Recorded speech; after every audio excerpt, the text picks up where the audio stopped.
else can have the whole thing. The coal mine shut down, the forestry mill shut down, the prison shut down.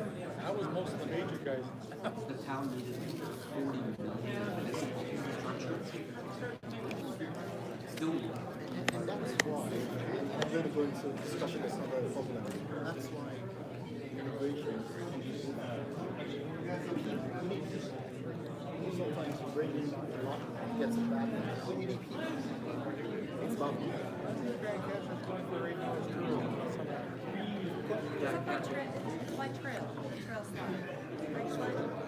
Grand Cash is north of end. South of Gratitude. Highway 40.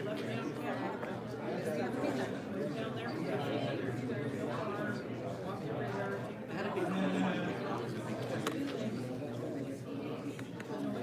They used to have a jet road race on this.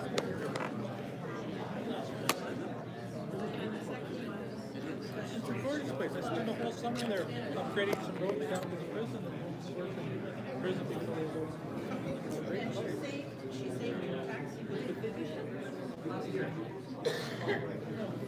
I did they were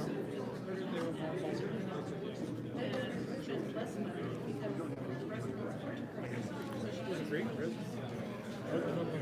You got out of there the most for the each alive. You better have somebody to pick you up. No, well, if you went back, it was a long walk before you ever found civilization. I'm surprised it hasn't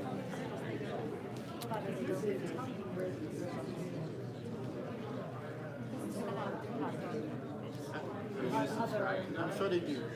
I'm sure they do.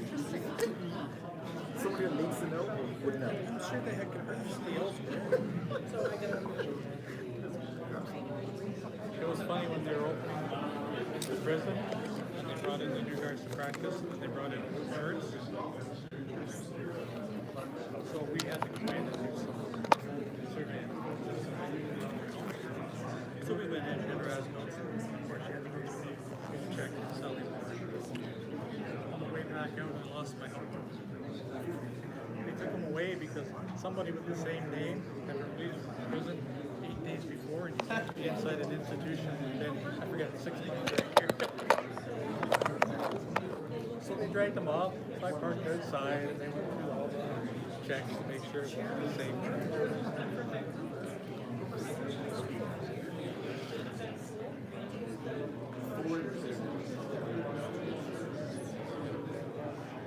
Anyway, you have people, you have some good ones and bad ones. You have some good ones and bad ones. It's a good idea to have prison. It's not everybody follows the rules. I'm not sure you won't do that. Don't do that. Think about it. Not a good idea.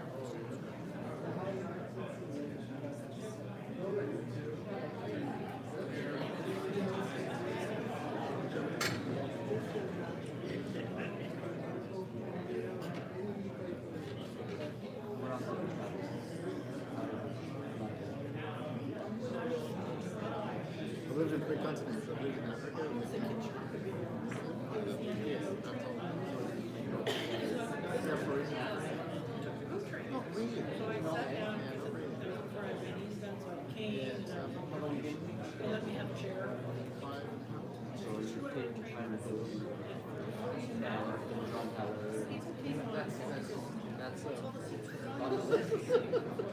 No, so when you come out, then you can venture out, you can go to more places. But when you just stay there, that's all I expect.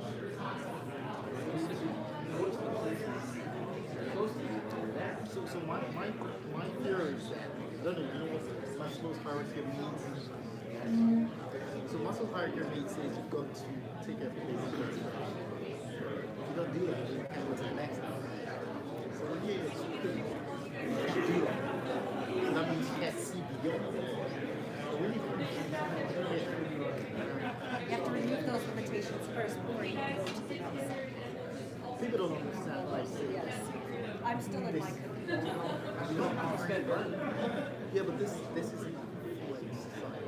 You don't understand that you can have more of more. Majority of people do. You need to spend more because you need gas.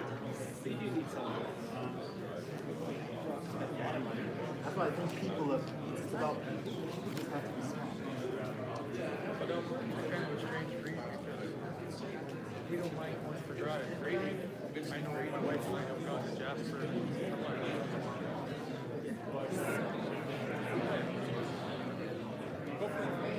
Relax about That stuff of Maslow's hierarchy. Taking care of the basic needs is what you do. And I think that's it's really the kind of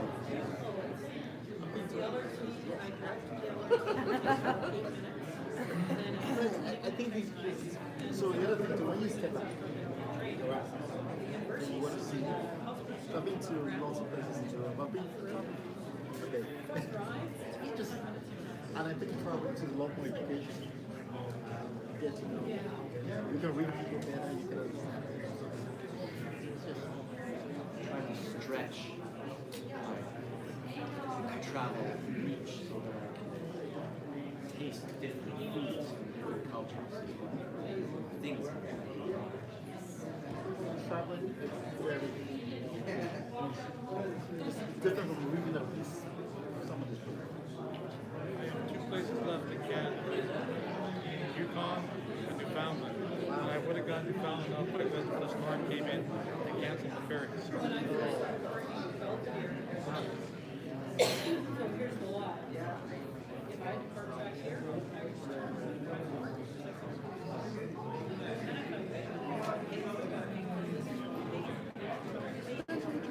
Where I guess in places, if you go to the territory, it's a different way of life. Yeah. And it's more people oriented and not how much things are going to cost when you come and do this.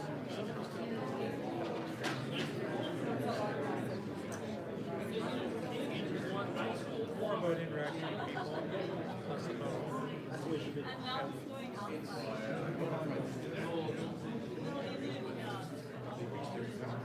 Yellowknife, Commonwealth, Rankin, and Lupin.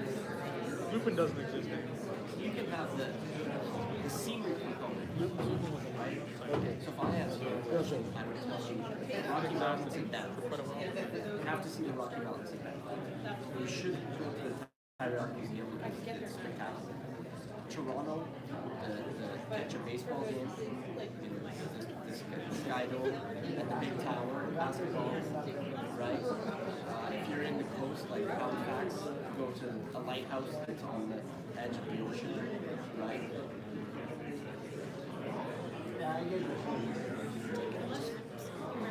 What about Vancouver? Vancouver, you want to see some of the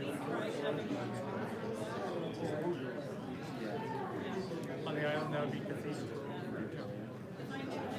Beautiful.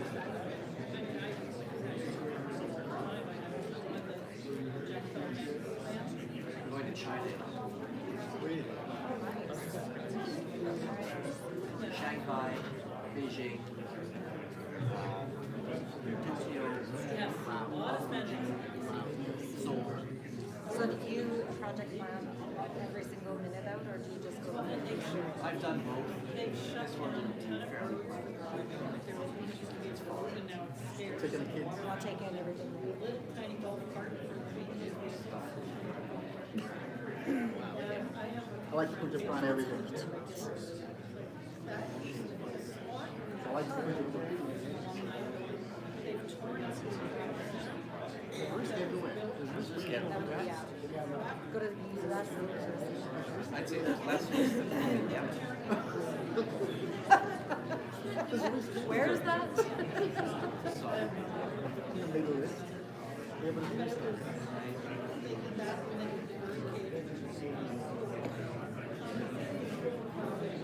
I'm a polite young man. The other thing is I don't listen to the news. I don't listen to the news. If it's important, someone will let me know. I see the price of 10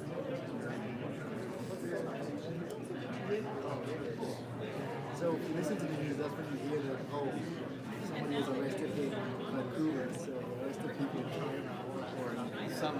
did graffiti in Thailand on a wall. It's complaining that she got arrested.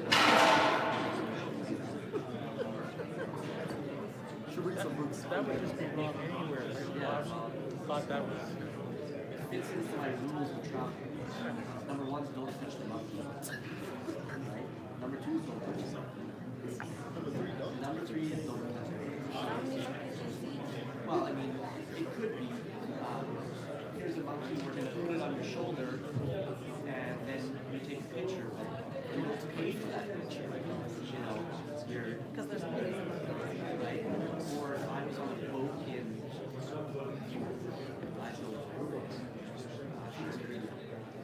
and a monkey jumped on this boat and came through the boat, right? They gave it a banana. It was fun. You look at that monkey, and it likes your earrings, it's going to take them. Right? So, you can also be like people too. Stray cats. Because I'm kind of microphone shy, I'm just gonna talk from my diaphragm. So I have the distinct honor of introducing our speaker this evening. I adore Craig Curran-Morton. Craig and I used to work together at Finning. He's just an outstanding project manager, facilitator, change leader, and a darn good friend. And I do have a couple of things that he sent along that I will read to you. He says that he has the ability to understand challenges that people and organizations are experiencing, check. Engages with teams and stakeholders to find solutions to problems, check, check. One of the core values is fun, and I like to have fun in everything I do, triple check. And he teaches a PMP prep class. And a fun fact you may not know about Craig is he can actually twirl a baton. Ladies and gentlemen, Craig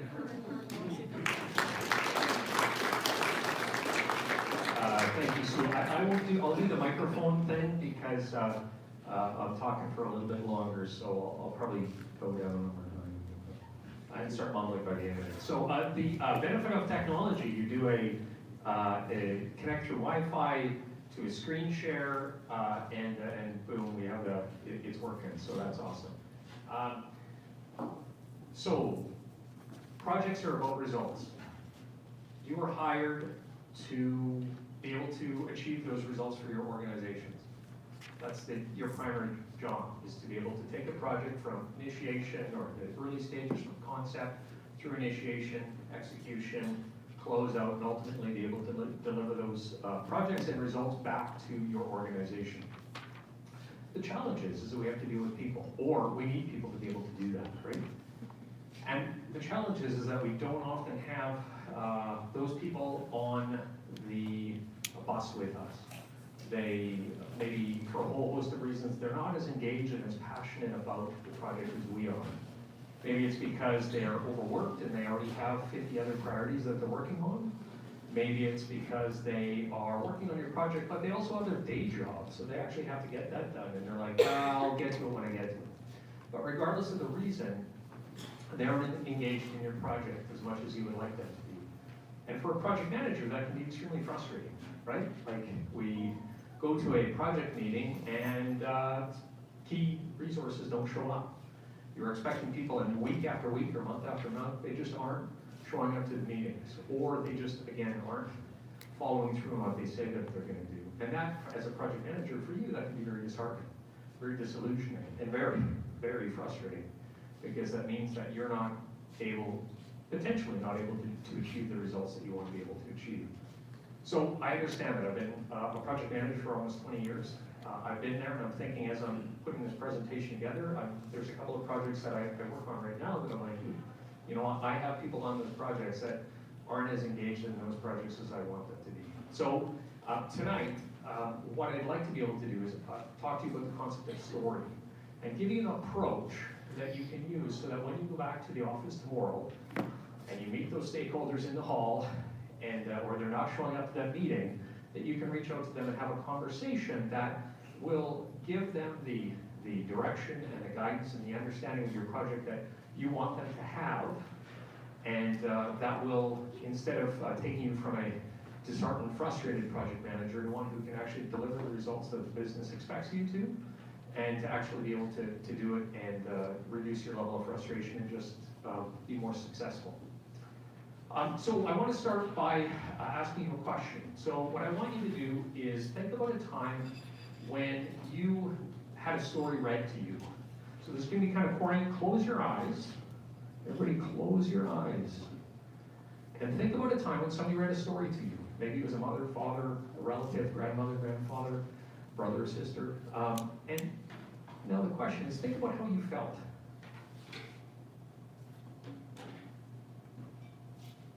All right, open your eyes. How did you feel? Anyone? How did that experience feel? Included. Okay, thank you. Warm. Comforting. Thank you, very good. Being part of it. Sorry. Being part of it. Being part of it, absolutely, absolutely. Anyone else? Enthralled. So why do you think, or how come that experience made you feel that way? Like, what was it about that experience that made you feel that way? It's one-on-one, so there's that sort of the bonding between you and the other individual. Yeah, absolutely. What else? Special. Special. So it's almost like, well, I can think of a grade 4 teacher reading the light language in the wardrobe. Everybody was enthralled, but you felt special because just doing that time with you. So just being able to spend that time was a special time. Absolutely. Yes? The context or the background provided to you so that you can kind of understand what the situation is? Absolutely. Anyone else? Yes? Sorry? Personalized, yes, absolutely. So when we think about stories, they are, okay. This is going to be interesting. Let's see how this works.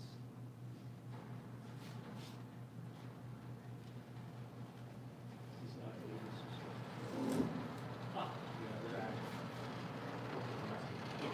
So, when we think about story,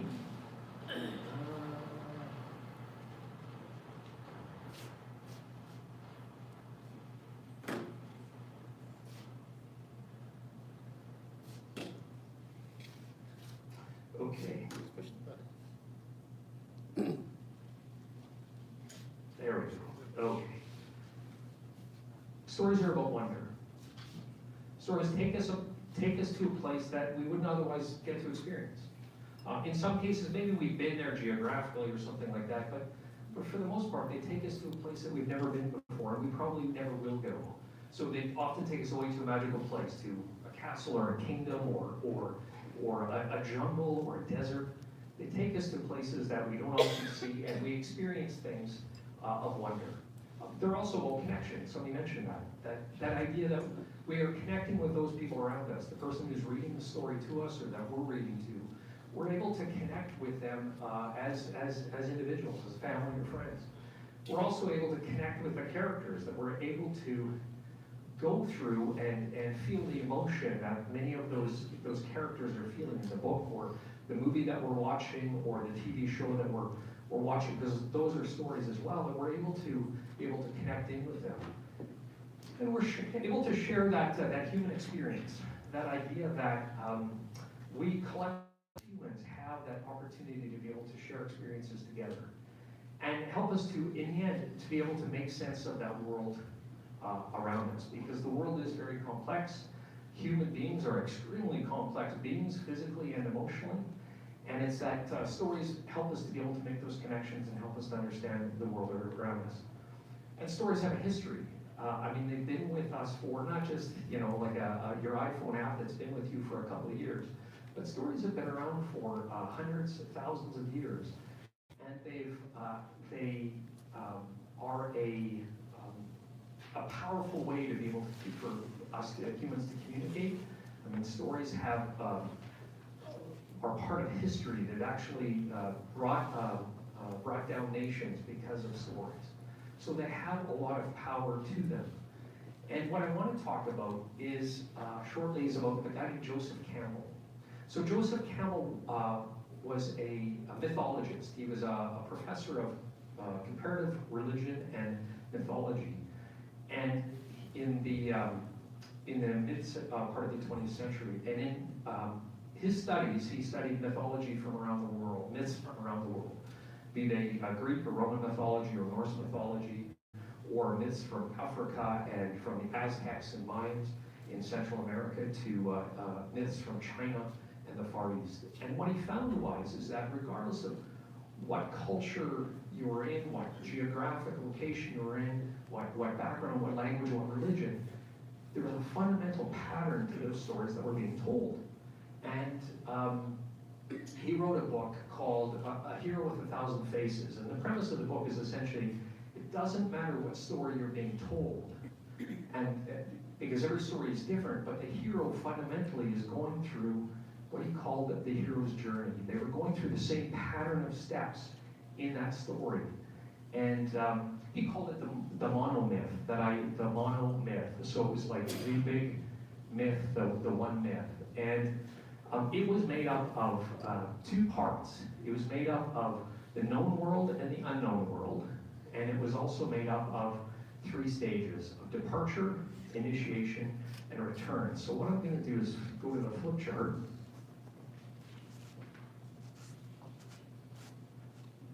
Have a dream.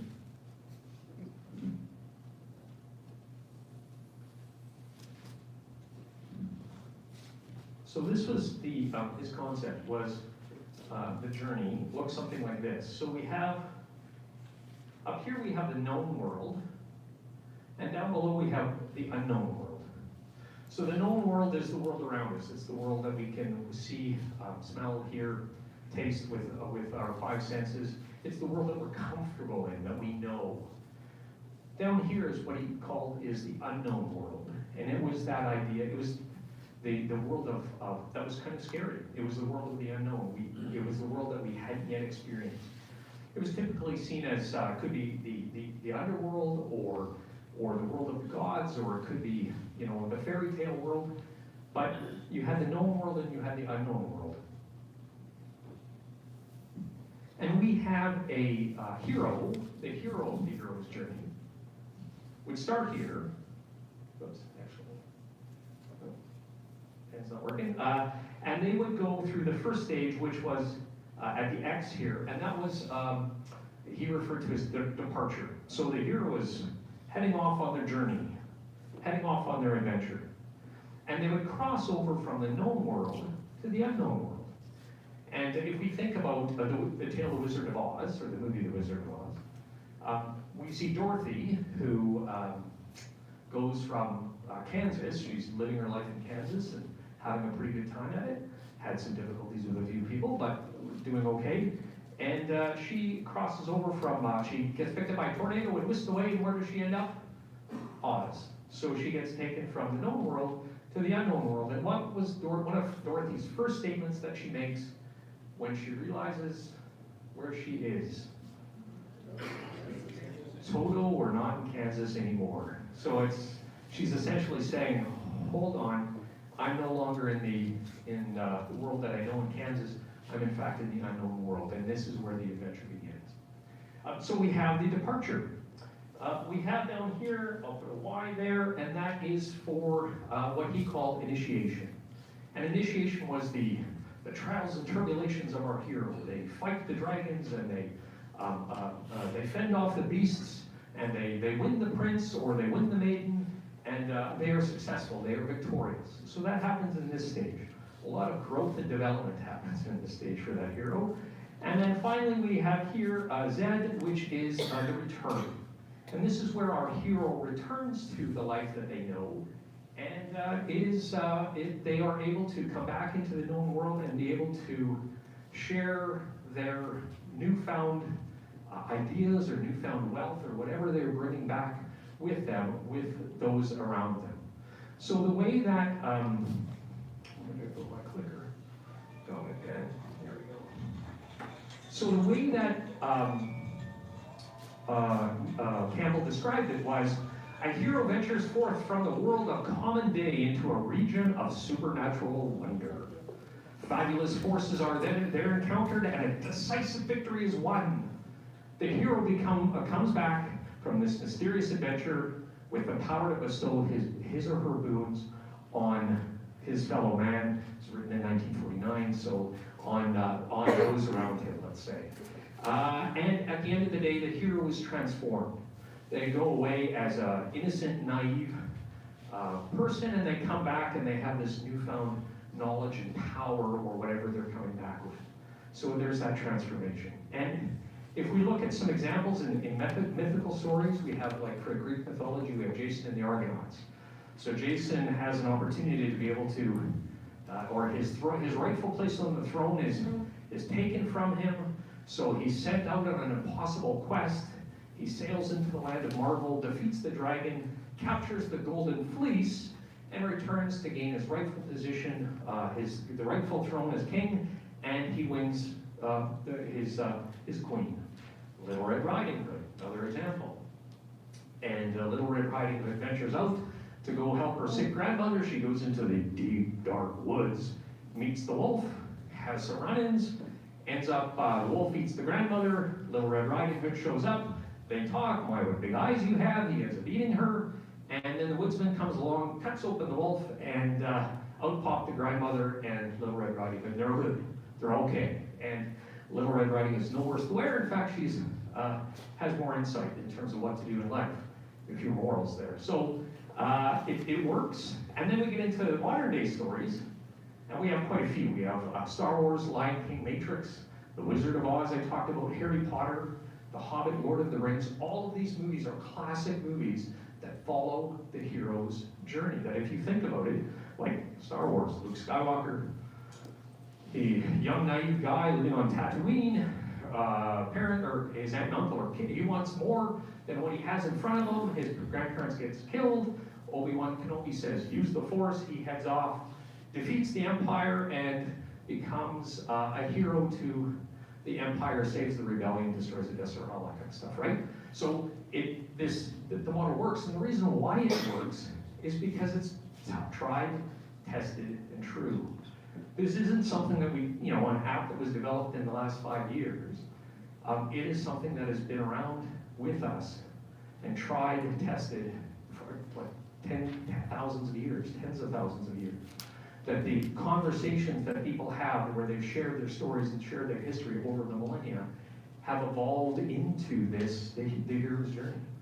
And so what I would challenge you to do is to think about your favorite show, or favorite book, and just see if this hero's journey applies. So, come to present day, 2017, a guy named Donald Miller with a company called StoryBrand, out of the States. He has a private consulting company. He's a marketing guru, I guess you could say. And he essentially takes Campbell's work and says, you know what, there's actually relevance to this in the world of business. I've fallen down. He says, if anybody has read The Hero's Journey, it's a great book, but it's very academic, very philosophical, sometimes very deep, and it's not necessarily an easy read. And Miller took it, and it was, Campbell gave like 20 different steps that your hero goes through, and oof, it was deep. And Miller summarized it down to 7 steps. And what he says is that these 7 steps are: a character or a hero has a problem and meets a guide who gives them a plan, calls them to action, helps them avoid failure, and ends in success. So that ultimately is a summary of the hero's journey. If you think of, again, going back to Dorothy, or Luke Skywalker, Luke has a problem, he's not satisfied on Tatooine, his aunt and uncle get killed, he meets Obi-Wan Kenobi, who gives him, says, Luke, use the Force, here's a lightsaber of your father, and calls him to action. They go off and again defeat the Death Star and so on. So it follows this model like to a T.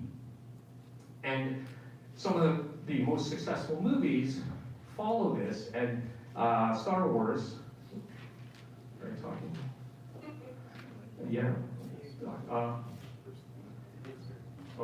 Okay, there we go. All right, so they actually credit Campbell and his work on the Hero with 1,000 Faces as critical to their success. So then you're like, Craig, this is all great. What the heck does this have to do with my project, right? Like, this is nice, but am I Luke Skywalker, or what am I? What am I? So what is the relevance to your projects? Well, the challenge that you're having is that your stakeholders probably don't, your project has a story. Every project has some type of story. There's a reason why your project is being done. It's somebody in the organization has recognized the problem and they want to see it fixed. Like and your project is a solution to some type of problem, or is an opportunity to take advantage of. And so your stakeholders, though, they don't necessarily see themselves as part of your story. They don't, there's not that connection there. There's not that bond. They're not showing up to your meetings because they're not connected. They're not as passionate, and there's a reason for that. And it's often because they just don't see themselves in your story, in your project story. They're like, yeah, it's like, I don't have a role to play. Think of a puzzle and a puzzle box with 1,000 pieces. And each one of your team members has 1 or 2 puzzle pieces, and they don't get to see the box top. You see the box top. You know what the puzzle's supposed to look like, and they have no idea. So they're trying to put their pieces of the puzzle together, and they're like, yeah, you lost me. So they aren't as committed as you are. So the opportunity is to be able to say, well, what if you could actually help them understand their role? And I think one of the avenues to pursue is through story. So I'm going to spend the rest of the night looking at going through each one of these steps and getting you on their sheets on your table now. So what I'm going to do is we're going to move into sort of a bit of a workshop type setting, and we're going to look at the hero. So in mythology, sort of the hero construct, they are the person that we are, as an audience member or as a reader, we care about. They're the protagonist. They're typically the main character of the story. We want them to succeed. That's the hero. That's why we're reading the story, is because we want that hero to succeed. We want them to avoid failure and be successful. We want them to be victorious. So we care about those heroes. So what are some characteristics of a hero? In the stories that you've read, what are some characteristics of heroes? Brave, absolutely. Sorry? Skilled, that they have some kind of skill that they bring to the table. Yes? Selfless, absolutely, that they're doing things oftentimes for the benefit of others, not necessarily themselves. Anyone else? Leadership. Leadership, absolutely. Powerful, absolutely. So those heroes that we have are a lot of the attributes that you mentioned, that idea of brave and courage and leadership and selflessness, as opposed to selfishness, which that's a little bit different. But they are there. We buy into that, or we commit to that, because we can see some of ourselves in those heroes. Maybe not everything, but we can see ourselves in those heroes. And but we also know that heroes are flawed. Very rarely do you have the perfect hero. There's always some nugget of that we know about, that they're not good at, or that they're challenged with, or what have you. So often our heroes are flawed. That's mythology. On our projects, when thinking about the hero of your project, what I want you to do is I would like you to think about, I'm going to tell you that the hero's not you. Sorry to say, you're not the hero. You may feel like the hero on more days than not. And I'm sorry, I'm speaking to a bunch of project managers, but you're not the hero. Sorry. I'm going to spoil the story for you right now, and everybody gets up and they're like, I'm out of here. I don't need to be here. Position yourself. Oh, so this quote comes from Nancy Girardi, and she is a kind of a presentation guru. Her focus is on helping people. She studies presentations, and she designs presentations, and she helps people to become better presenters and better speakers. And her quote is, position yourself as Yoda and your audience as Luke Skywalker. And the key here to note is that you want to be there to be able to support the hero. So Yoda or Obi-Wan Kenobi, they're there to support Luke. The story's not about Obi-Wan. The story's not about Yoda. The story's about Luke Skywalker. And so on your project, you are not the hero because the project isn't about you. My question to you is, and I want you to talk amongst your, to the person next to you, or actually maybe as a table, because some tables only have 5. So as a table, take a couple minutes. Who is the hero of your project? So who is the hero of your project? Just talk about who the different heroes might be. So I'll give you a couple minutes. Marcy. She's a coach. Mine's pretty simple. Yeah. Mine's pretty simple. I would like to say use it, and use it as a hero, but I don't think And on the back of those sheets that are actually on the table, you can, I've got the questions on those sheets that you can write down some scratch notes if you want. that's mine. Yeah. Because they're the one that's trying to solve the problem. They just have done research to do that. So what do you guys think? Your turn. Yeah, it's a big conference. It's in April.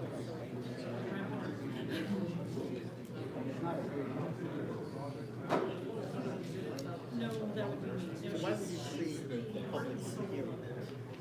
Because they're in the neighborhood. So you're right, they're she's the one. You get have a good cover. You get good reads the evaluation. Summarize. if you Incredible story. That's the simple reason. The hero is the guy that thinks that he needs to bring the light to his neighborhood. Sponsors have He goes about money getting for people perhaps. to make that happen. Because he's a kid in your tradition. Well, without without money, I just think that's what I thought.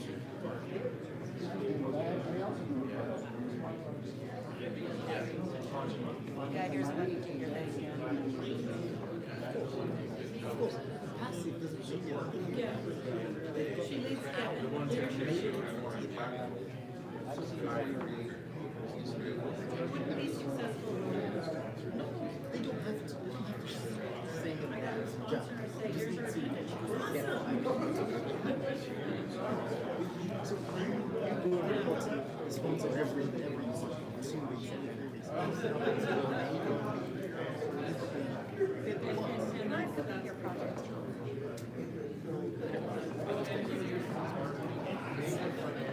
All right.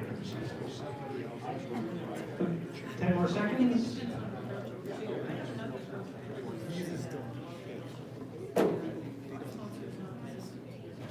Most times they don't want to change. What's now? All right. Who is the hero of your project? The sponsor. Pretty good guess. I would give you a 100% on that. Absolutely, sponsor. We took a different view on that one, Craig. Okay. And we found that sometimes the sponsor is your financial backing for a piece of work, but there's a business lead that actually wants to see the business come to a rise to a success. Okay. Knows the business, really drives it, is really invested in the work. So sponsor sometimes is the financial backing versus someone that's got real skin in the game to Okay. get the job done. It could be, absolutely, yeah. Yes. All of the stakeholders that have interest in the process, essentially their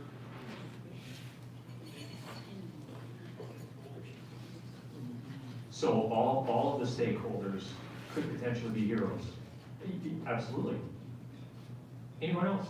the client, because the rest, everybody else is a supporting group for the, going back to what you were saying about who are we following, we're following the steps of our client of the project.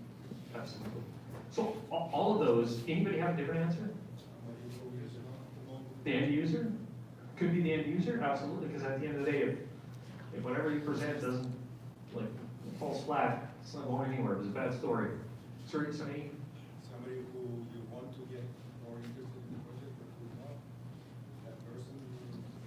Yeah, so a stakeholder that is just like disillusioned. And the guy filming here is probably not going to be very happy with me because I keep walking out of the frame. But so each project may actually have a different hero. And in fact, you could potentially have more than one hero on the project, depending on the size, scale, and complexity. Because when you read some stories, there actually is multiple characters. Although there might be only one primary hero, you may actually have multiple stakeholders in your project that you're like, yeah, he's a real hero. But that may be heroes as well, right? So just know that you can have more than one. For the purposes of my discussion tonight, the slides that or the layout that I've used, I've assumed that the sponsor is the hero, but that's not necessarily correct on all projects. Okay, so we now have our hero. We have somebody picked out that we're like, yes, we are vested in them. We want to see them succeed. Well, that hero has a problem. So in mythology, in the history of story, Campbell would say that there's something that the heroes are looking for. They're either overcoming a challenge, that they have a problem that they need to fix, or that there's an opportunity has been presented to them and they're needing to take that opportunity. They haven't yet taken it, but the opportunity is kind of showing itself and they're thinking about it. They often know that they are meant for bigger things, that there is something that's not quite right internally, that they think in their minds that things could be so much different if. So they feel that in some way, shape, or form they're meant for bigger things. They're meant for more than the known world that they know. So when it comes to projects, again, another discussion point then would be, what is the problem your hero is trying to solve? So in your mind, maybe if you're looking at multiple stakeholders, just pick one. And just don't solve the hero's problem in the tabletop discussion, but just identify, each one of you identify would you say is the one problem that your hero is trying to solve? All right? So I'll give you another couple minutes. One problem our team is trying to solve.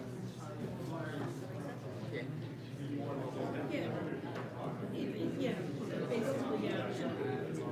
Yeah, no, the problem she's trying to solve. I work in the private sector. There's always a real problem. Just trying to increase revenue. So you have more to say, you're trying to save and trying to bring Because it's that domino effect, right? We get additional speakers, we get people to register. Try to develop something to that's trying to bring you make change.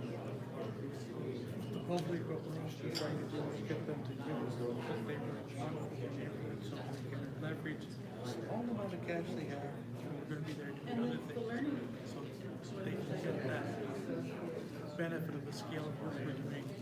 So that, because what's basically the job is more about all those charges that aren't where they're doing everything anyway.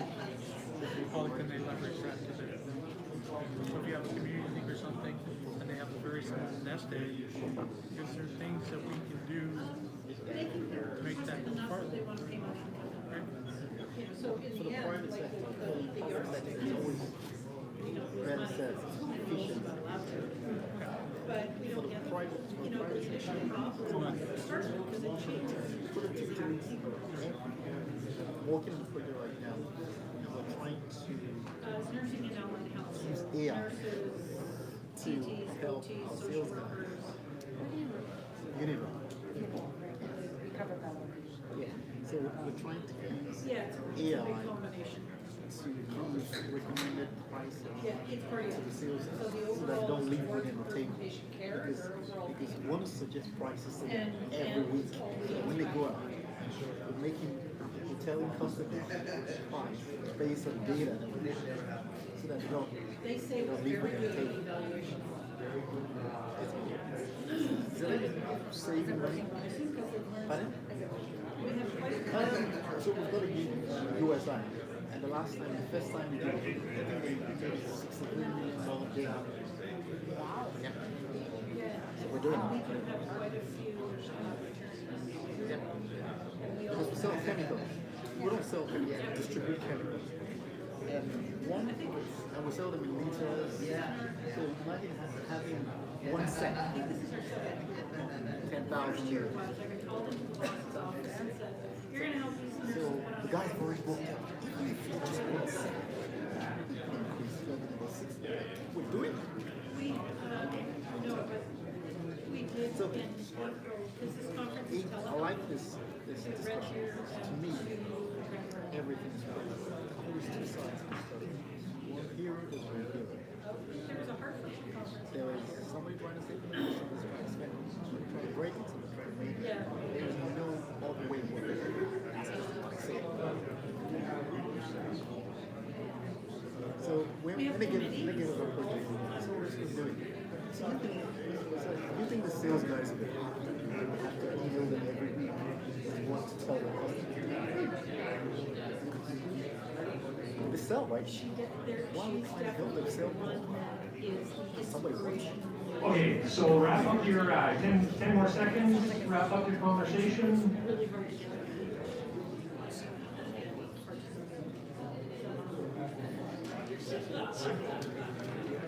Okay, so real quick, what is the problem they're trying to solve?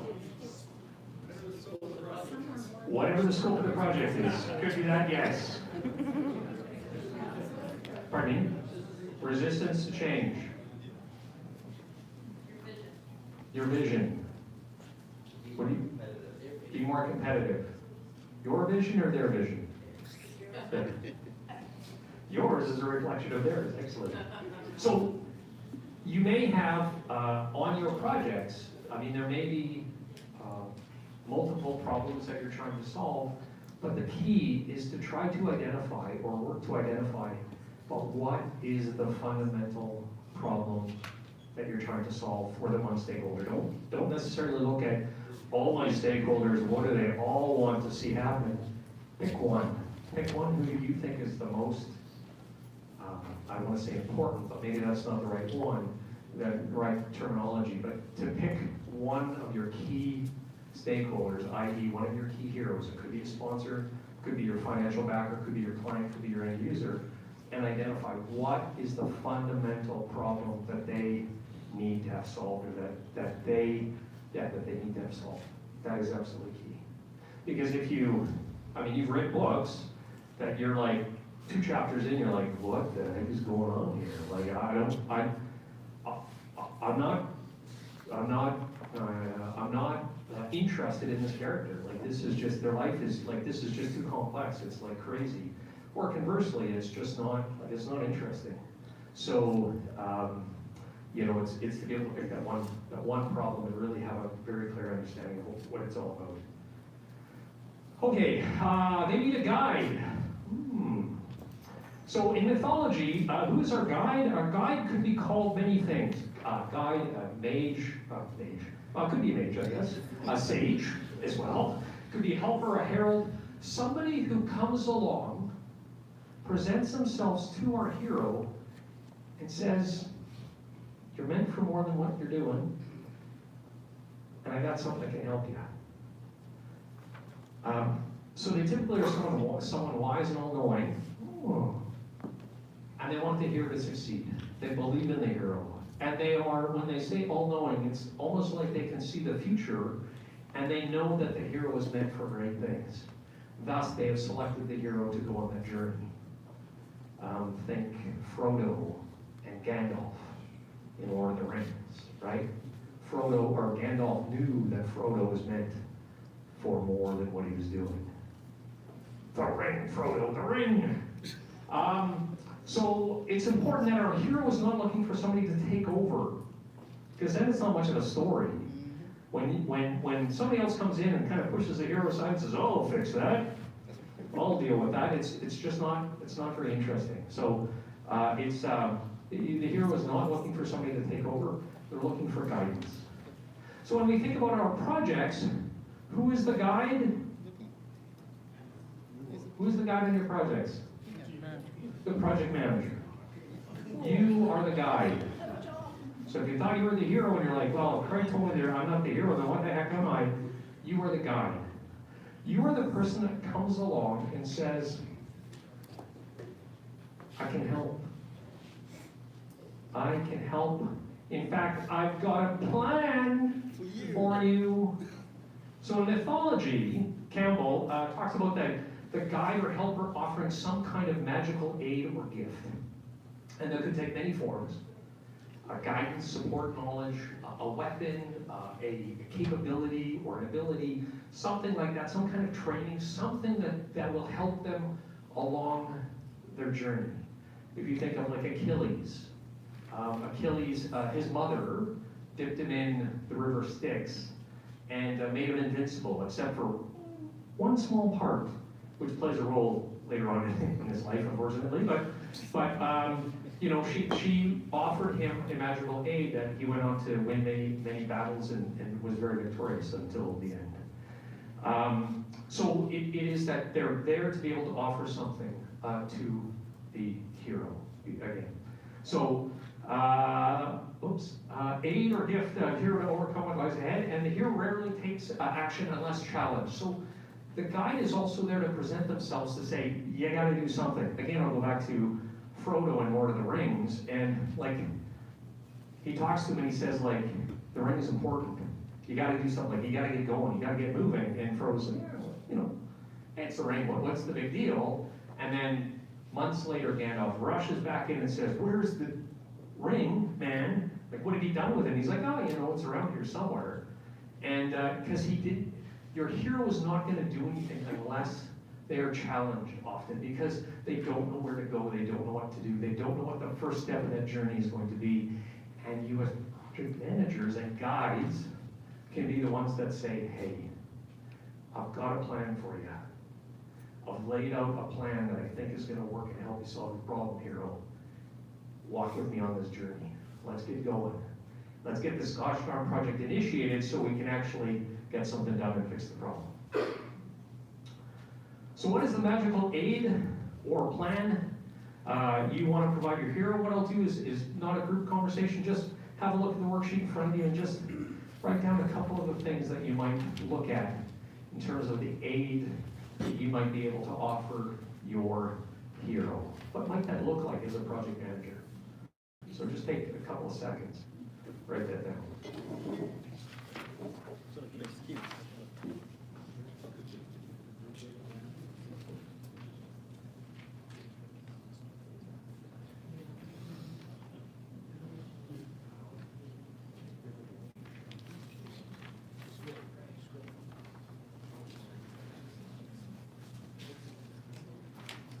10 more seconds.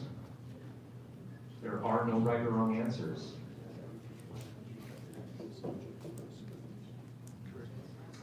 Okay, magical aid or plan or gift.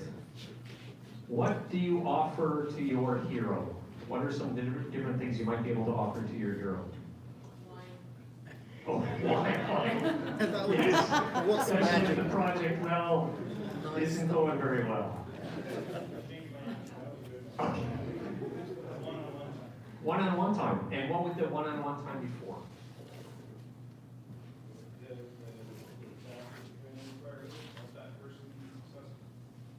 Absolutely. So some maybe coaching or mentoring maybe? Absolutely. Some a sounding board. What else? Yes, sir. Schedule or deadline, absolutely. Like we and what would that be part of then? Schedule or deadline would be part of a project plan, absolutely. So it could be that specific, or it could be larger. Just, I mean, you're as a guide, you're offering a plan. Here's the plan to take us from point A to point B, and all the bumps and ups and downs in between. I'm going to get you there. Anybody else? Yes, sir. An ear. An ear, absolutely. So very much like the coaching and mentoring, the one-on-one time, a sounding board, absolutely. Because as project managers, you are more knowledgeable, typically, about your project and about all the different areas and putting all those puzzle pieces together than anybody else. And so if your hero is going to talk to anybody, they should really be talking to you, because you know, ideally, what's happening and are the most in touch with your project. Okay, so the next one is a call to action. Campbell called this a call to adventure.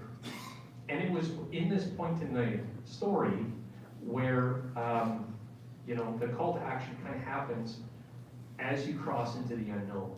It's like, what's the big deal? I can, as Frodo, I can just sit there and stay, right? Like, it's not that big of a deal. Like, it's just a ring. Gandalf, it's just a ring. But the reality is it was a little bit more than that. So, think about Hagrid and Dumbledore and Harry Potter. Again, you have, you know, when Harry, living in the cupboard underneath the stairs, gets all those magical letters that are coming through from Dumbledore, and then who's the guy that shows up at his door and says, "You're a wizard, Harry"? Who's Hagrid? So Hagrid is the first one that actually says to Harry, "Hey, you're a wizard." So you can have, what that means is you can have more than one guy in a story. But what's important is a hero will often not tackle the problem unless challenged. So Harry Potter knows there's something different about him. He's able to talk to snakes, and he's able to do stuff with his cousin that most normal teenagers aren't able to do, and but he doesn't really do anything about it, right? So it's that idea that it's not until confronted that a hero actually makes the change, because they're okay with the pain that they're going through because they don't see another way out of it. Thus, you as the guide, the project manager, can come and help that. And sometimes just the arrival of the project manager on the doorstep going, "Hey, I'm a project manager, I'm here to help." Maybe I'll take that back. "Hi, I'm a project manager, how may I help you?" Can be enough for it to spur on their action and go, "Hey, you know what, I can use you. I have this problem." So on your project, it really is about moving your stakeholders forward in the project to make change. It's challenging them, but it's making sure that you're holding them accountable. That's the role of the project manager, is to hold people accountable, make sure that you can see those results, and so you can put yourself forward and say, "Look, let's move forward. We can't wait. We have a deadline. We got to get this signed off so we can move forward." So that's your role. Is that call to adventure? Is to say to your hero, "Now's the time. Let's go." Again, that mere presence of yourself may be enough. So, that helps them avoid failure. Will the hero succeed or will the hero fail? Does the girl in the movie, or hero in the movie, does she marry the guy? Or does the guy choose to go with his ex-girlfriend who is a real piece of work? And so we stay watching the movie to see if that happens, right? And oh, hey, yay!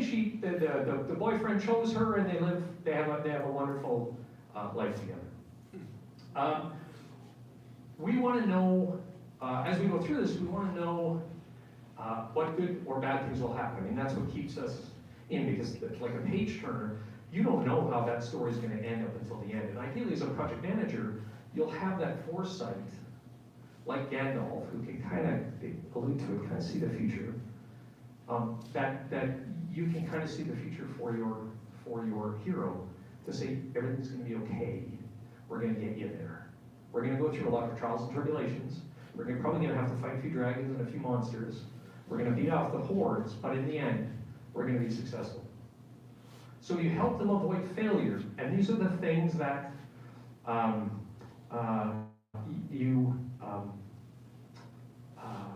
that you want them to avoid, the things that they're worried about. So one thing is that humans are motivated by loss aversion. They want to ensure that they don't experience any failure or loss. And so they will do often whatever it takes to not put themselves in that position. So what do your stakeholders fear? Or what does your hero fear? And what are you helping them avoid? So when you think project management, think risk management, issue management, and so on. Those are the scary things that can impact your project, but they can also oftentimes impact your hero as well. So, question to the group, 3 minutes, have a conversation about what failure is your hero trying to avoid.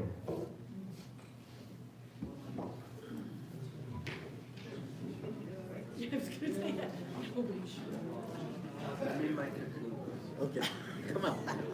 Please come out. I have something specific in my mind. Trust me. All right.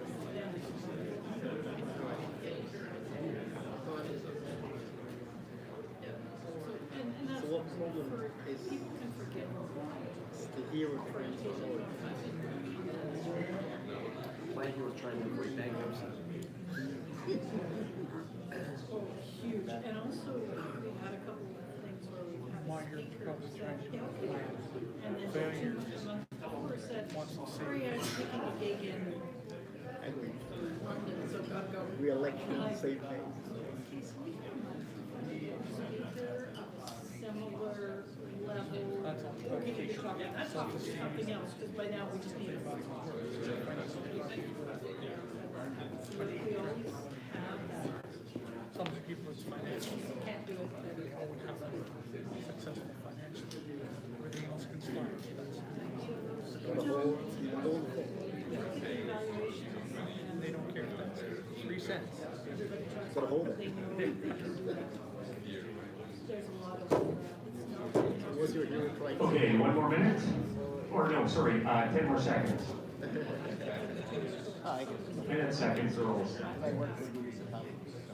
Okay. What is the one failure that your hero is trying to avoid? The one failure. Over budget, yep. The status quo. Like, they just don't, they can't keep living in the world they're living in, because it's not working, right? Fascinating, yes. You know, reputational risk, like if this fails, in some cases, I'm done. Like, I'm done with the company, they're gonna let me go, absolutely. So, it's important to, much like it's important to understand the problem that your hero has, it's as important to understand what are they really wanting to avoid losing. Because if you can focus on those things, to be able to say, you know, you're worried about your reputation, and maybe you don't necessarily, depending on who your sponsor is, you can have that conversation with them or not, or your stakeholder, you may have that ability to have that conversation. Assuming that you do, it's to be able to say, you're worried about your reputation. Like if this project fails, you're going to be seen as a failure. What do we need to do about that? How can we help you to avoid that? And that takes you out of a little bit out of the realm of project manager and more into that, just that notion of the guide, because you're now having, it's not about the schedule and the budget, but it's about somebody's reputation. That's very personal to them. That's very important to them. And so it does take you to a bit of a higher level. I'm just going to turn over to the screen because we have some people online. The presentation is posted online that they can see. And if you have any questions, please don't hesitate to email us or text us. Comment on it, and those questions will be asked to me, and we'll get back to you. Thank you. Thanks for joining. All right, ends in success. Mythology would say the view of success is both external and internal. So that idea that, you know, yes, we can defeat the dragon. Yay, that's an external success, we've done it. But what's the internal success that that person has? So when you defeat that dragon, how do you think that hero felt? Sense of accomplishment, absolutely. What else? What else is running through their veins? Confidence, absolutely. Probably alcohol. Potentially, yes. Relief. Relief. Pride. Sorry? Pride. Pride, absolutely. So all of those are internal. You're not gonna, you bring a project in on time. It's, the external would be, yeah, we brought it in on time. We met our stakeholders' obligations or expectations. Bless you. But it's about, it's also about that internal pride, that sense of accomplishment, that sense of relief that it's done. All of those things are internal to us, and they're, again, as project managers, they're important for us to be able to understand, because sometimes it's not about the external things that we can see and feel, it's more about the things that we're sensing. Okay, so we're probably going to skip over this. Well, no, let's actually ask this question. What will your hero achieve as a result of the project? Remember, it's not about the destination, it's about the journey. So we want our hero to, I mean, at the end of the day, in the hero's journey, the hero transforms, right? They go through a process. It's not just about jumping ahead to say, hey, we got the project done and it's great. It's all the trials and tribulations, because that sense of pride, that sense of accomplishment, that sense of relief is because look at the journey that we came on. Look at how far we've come. Look at where we started and look where we are today, and look at the difference of where we are. So,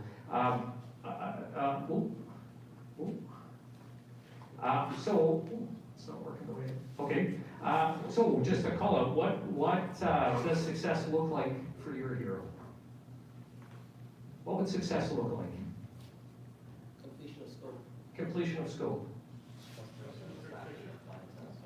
Satisfaction of the customer or client. Sorry. Okay. The same. Yes. Newfound experience. Newfound experience. Absolutely. That whole journey that we've been on, hopefully, people are learning things, and our heroes learning things along the way. Absolutely. Okay, so all of those are different measures of success, and just as it's important to be able to understand what our hero is trying to avoid, it's important to focus on what does success look like to our hero. As a facilitator, as a project manager, the best question I ever ask anybody in my sessions is, what does success look like for you? So if I'm facilitating a meeting and it's a workshop, I go to my sponsor or I go to some of my key stakeholders before the meeting and I say, what does success look like for you? What do you want to accomplish out of this that will make you feel successful? That yes, this was time well spent. So it is that's a great question. What does success look like to you? Okay, the last piece is, so we've gone through the journey. We've started here, we've gone through the call to action and the departure. We've gone through initiation, where we've fought our battles. Our project, we've gone through our project, and our project is now wrapping up, and we're returning, our hero is returning to the regular life, but they're changed. And we want them to go through some kind of gained experience, some kind of gained knowledge, something that they can do differently or think differently or have the ability to do. Oh, we can now, wow, we can now sell, we can do online ticketing. Wow, it takes us into a whole new realm, or whatever it ends up being. We want not only the business to be transformed, but we also want that hero to go through some kind of transformation. Because in our classical stories, again, I go back to Lord of the Rings and Frodo, he transforms, but he accomplishes a lot of stuff, and he's a hero, but I guess he's a bit of a scarred hero, because at the end he sails off with the elves into Neverland because he just can't bear the pain that he's going through. But in other cases, you live with the princess or the prince or whatever. Hopefully it's a happy result as opposed to poor little Frodo. So hopefully you don't end up like Gandalf and Frodo, which is to be able to sail away from the organization because, anyways, so in mythology, it's like, what was the growth that you experienced? What was the growth that you expected? And on your projects, that idea that objectives can evolve. So they start here, but over the course of the project, the problems may change. What success looks like to our hero may actually change and evolve as maybe they thought they could, if they could only climb this mountain, and they climbed that mountain, and it's like, oh. And as you go along the project, that concept of failure can also change as well, and you can get more deep-seated understanding of what failure actually means. Because your customers say, well, I don't want to see this happen. But no, it's something that's more than that you can flesh out. So it's about that transformation. So we'll move on. So this is great, Craig. This is awesome stuff. I'm going to go home and read Lord of the Rings and Harry Potter and see what I can pull out of it. I recommend you do that if you haven't read those books or haven't read them in a couple of years. Man, they're good. But so what? Well, first, your sponsor, or it could be your stakeholder, or whoever you identify, but your sponsor is the hero. And your role as project management guide is to be able to assist them on their journey. And if you frame their experience like this story going through these steps, you'll actually find, and it takes practice because it's not like I'm still and my colleague John Rogers and I talk about this quite a bit, and John can attest to this, that we often have conversations about, story and where do our project stakeholders fit into that story concept and what does it all mean and what does it look like. So it's not something that you can simply go back and scribe down. It takes some thought, but once you get it, it actually does open up a world because things do make much more sense. So thank you very much, John. All right, so you're there to be able to help your sponsor or your key stakeholder, whoever your hero is. But your team members are often characters. They can be characters in your story. They have a role to play. And so your job is to be able to help them to experience that role, to understand what their role is in helping achieve success. So if it is the sponsor, as an example, that is the hero of our story, how can you ensure that you have your stakeholders that are committed to seeing your hero succeed? Because if your sponsor succeeds, that means your project succeeds, and they can succeed, so that they can see themselves in their sponsor's success, and they can see their own success as a result of that. But note that there can be more than one guide.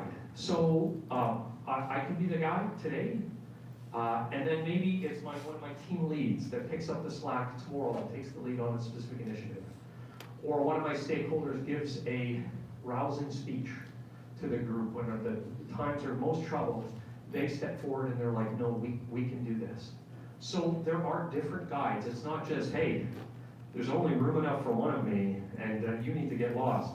It's an opportunity for you as a project manager to have the confidence to be able to know when to step away, to say, you know what, I'm still the guy, but I'm going to step back for a bit, and I'm going to let a few other people take over for a bit. Because they have the knowledge and expertise that maybe I don't have. They have more of a role to play right now in the project than maybe I do, and that's okay. And team members can be guides as well, like I said, people in their personal journey. So we all are on our own personal hero's journey in our life. Each one of you is on a journey. You have different chapters in your life. And you were born, and eventually, hopefully you're not there yet, but one day you will pass on. And so that life is a journey.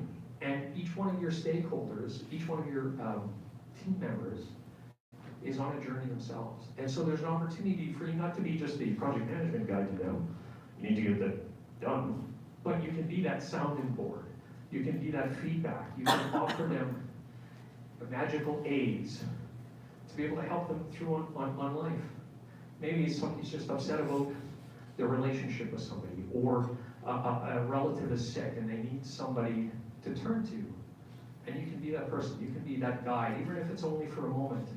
We often have, when we think about those people that are important to us, sometimes people come up in our lives that we only talk to very briefly, that make one statement to us, that sits with us, that we're like, yeah, I can't remember what that person was called, but they made that statement that was really powerful. That's an opportunity for you to be a guide.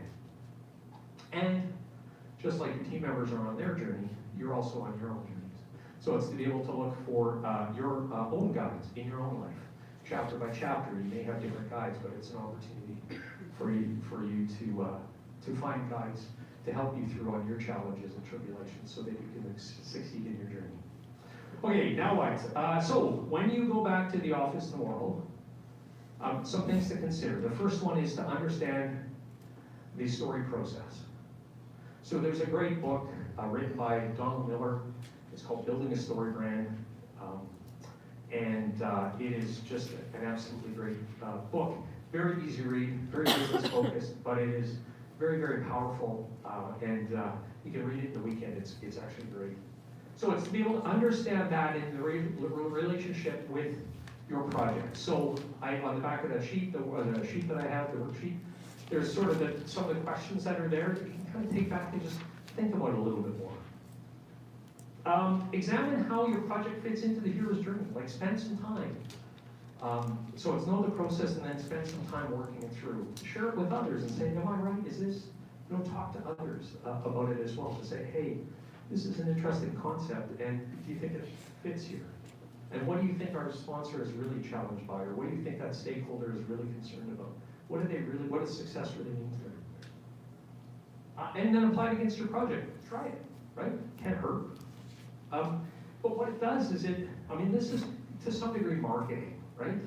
It's to be able to engage people through maybe a bit of a shtick, but it's an approach to take to be able to turn your project story into, or your project, create a project story, and that's kind of marketing. And you are, project managers. I don't know a group of people out there that has a more diverse skill set than project managers, right? Like we have to do and know almost everything. Oh, we got some contract issues. Oh, we got some hiring issues. Oh, I gotta get a delivery out of here today. We got this issue, we got that issue. And it's like, you almost have to be, not an expert in everything, but you have to be very knowledgeable. Well, here comes the marketing piece. So this will help your projects measurably. So, turn to a person next to you. If there's 5 at your table, have a group of 3, and just, what is the one action that you will take as a result of this presentation? So just take 2 minutes, have a very short conversation, write it down on the sheet of paper. What's the one action you will take? Stop. I'm gonna start characterizing my projects.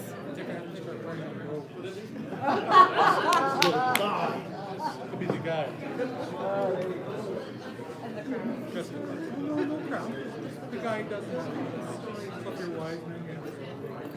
Got a wand. Yeah, maybe a walking stick. Interesting. I really like it. I don't know of anything that's more important than market. Just the way you present is still true. I have a question about pipeline.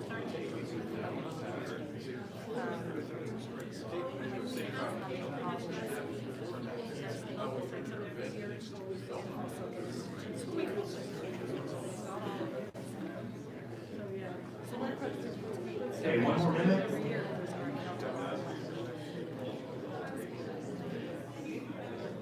They still see that.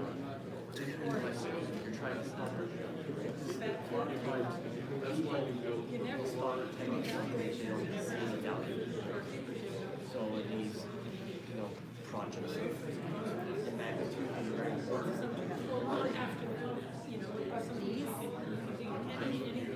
Yes, it is to success on how projects are run. Ask yourself that. To me, because this is what I kind of do every day. Yeah. It's important how you pay. But here, you really don't have to do that, so I can have it. Make your stakeholders see the same. Is it OCM question? I didn't answer your question. Okay. I didn't get Oh, so yeah, question. Is it OCM question? Does anybody, and you don't have to do this, does anybody want to share what they might do differently, or what they'll do tomorrow as a result of this presentation? Read the book. Read the book, okay. Absolutely. Well,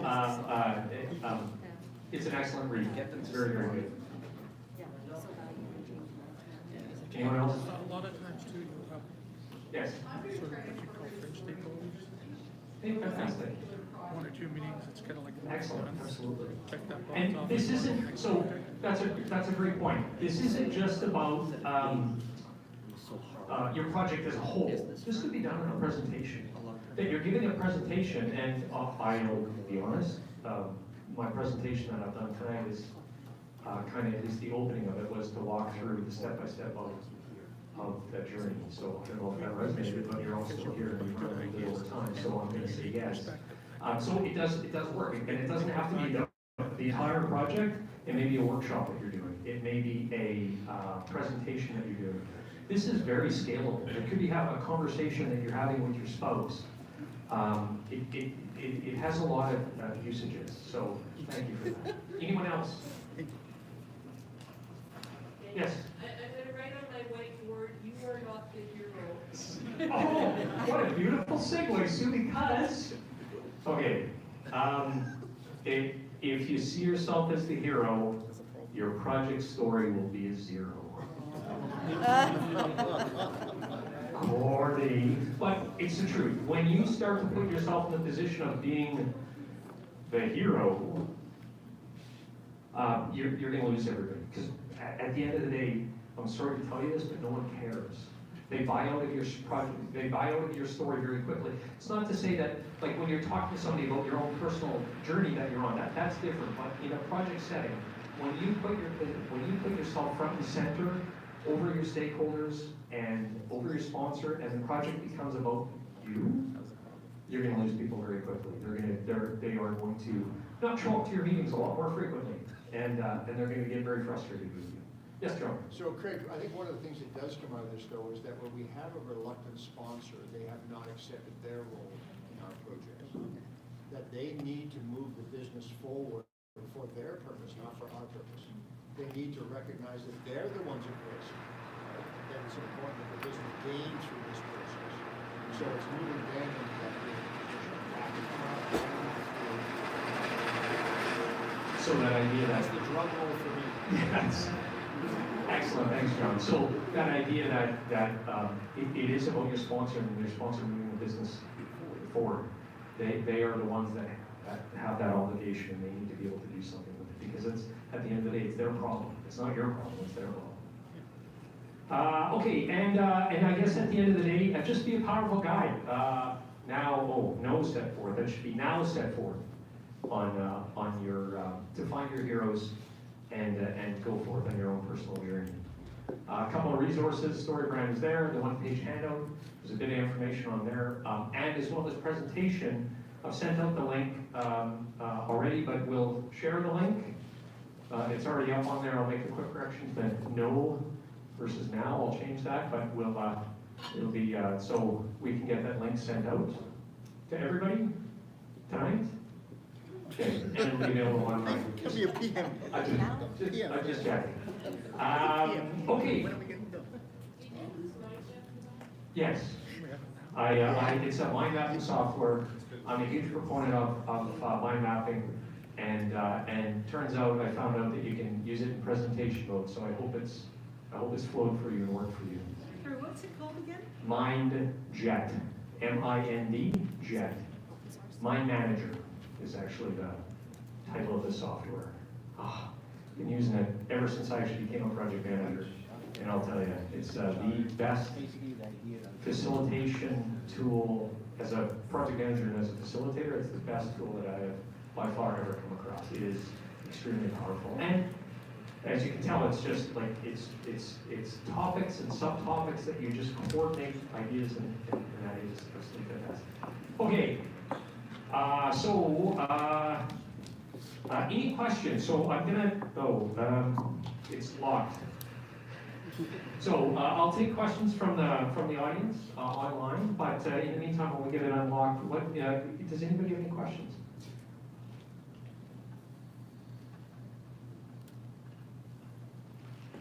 Okay. Are we? Can we? Yeah, sorry. It needs to be unlocked, I think. And it hasn't been backed up in a few days. Oh, no, that's all needed. Oh, look at that. Okay, okay, can you tell me the name of the book? Zdenko, it is called Building a Story Brand. It's called Building a Story Brand, and the author is Donald Miller, M-I-L-L-E-R. The next question I have is, thank you very much. Very kind words. And with the software, so halfway through or a third of the way through, they asked me, we got people on the line, can you share this? And I was able to go to share, publish, boom, it was done, get a link, send it off to people, and it's like that. There's no muss, no fuss. It's awesome. It's awesome. Okay, well, if no more questions, thank you very much for staying. I had a few technology issues at the start.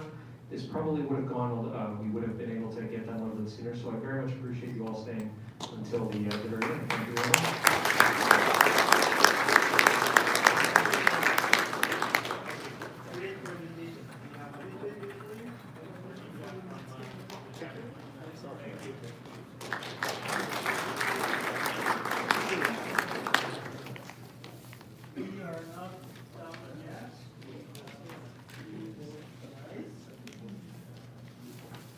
Is this the first time you did a pitch over the web like this? Yes. Yeah. It is. Does that get saved or is it just live streamed?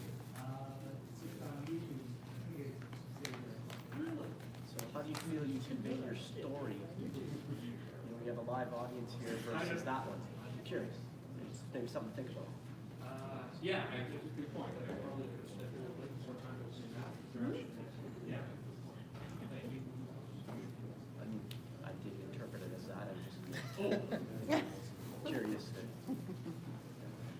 Yes. Well, it's something to definitely be aware of.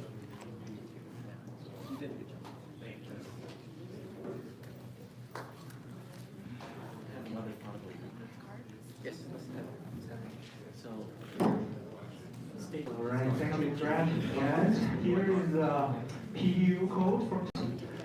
However, if you registered online and if you signed in and we have your PMI ID, we will do the reporting for you. Don't worry about it.